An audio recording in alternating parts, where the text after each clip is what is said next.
I'm Reece at your leisure, along the way in one of the great engineering marvels of the 20th century, or any century for that matter, the one and only Panama Canal. The heart races at the approach to its entrance. This isn't just a canal, it's the Panama Canal, that man-made gash that separates two continents but links two hemispheres. I was excited. I was in awe about watching everything work and watching the ships go through, watching us go through, and it was just amazing.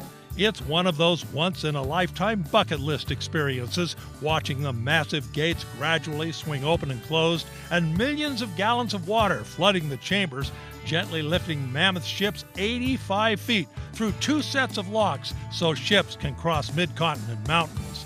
Each set of locks is paired, allowing for twice as many ships. The French started building the canal in 1881, but went broke 8 years later. The U.S. took over in 1904 and finished the canal in 1914. Our cruise liner barely squeezes through the 110-foot wide locks. Small locomotives called mules are tethered to the ship by steel cables to keep the vessel from bouncing off the lock walls.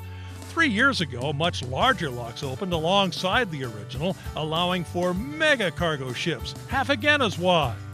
We cruise under the soaring Centennial Bridge, carrying the Pan American Highway from Alaska to Tierra del Fuego and into the 8-mile-long Culebra Cut through the Continental Divide. This channel appears tranquil enough, but it took 6,000 men using drills, dynamite, and huge steam shovels 11 years to plow through. 100 million cubic yards of dirt and rock were hauled away, leaving terraced slopes where landslides continually plagued the excavation. It's such a massive operation, I had no idea. Even though it's 100 years old, the engineering feat alone is just amazing. In 1913, Lake Gatun in the middle of Panama was the world's largest man-made lake, backed up behind the world's largest dam. The tree-lined shores and tiny islets play witness to the comings and goings of all kinds of canal vessels. The islands host an array of critters, including this spider monkey that puts on quite a show at our passing. The three-toed sloth is common here, and since they move like, well, sloths, give us quite a photo op, as does this small anteater. The snail kite is a newcomer here, just one of hundreds of kinds of birds. On the Caribbean side, the Gatun locks lower us back down to sea level. It's astounding to think that the technology used today has changed little since the locks were installed 115 years ago. I've been through many locks all over the world, and seeing these great big ships go through the locks is amazing.